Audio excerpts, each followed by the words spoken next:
Python প্রোগ্রামকে run করার জন্য আপনি গুগলে আসবেন, আসার পর গুগলে সার্চ করবেন পাইথন অনলাইন কম্পাইলার। সার্চ করার পর আপনি নিচের দিকে আসবেন, আসার পর আপনি দেখতে পাচ্ছেন নেক্সট লেভ, এই ওয়েবসাইটে কিন্তু আপনি এখানে ঢুকবেন। ঢোকার পর এখানে দেখতে পাচ্ছেন যে প্রিন্ট হেলো ওয়ার্ল্ড, প্রিন্ট ব্র্যাকেটের মধ্যে 2+2, আর এখানে রয়েছে তোমার যদি কোনো টেক্সটকে আপনি যদি প্রিন্ট করতে চান তাহলে কিন্তু আপনাকে ডবল কোটেশনের ভেতরে কিন্তু রাখতে হবে।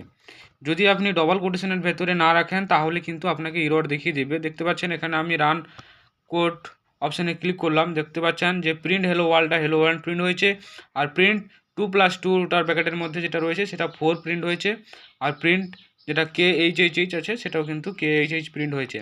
এখানে হচ্ছে যেটা প্রিন্ট ব্র্যাকেটের মধ্যে 2+2 এটা লজিক্যাল কাজ করছে, সেই জন্য যে এখানে লজিক্যালি যোগ করতে বলছে, সেই জন্য এটা 2+2 যোগ করে কিন্তু 4 আমাকে এখানে অ্যান্সার দেখাচ্ছে।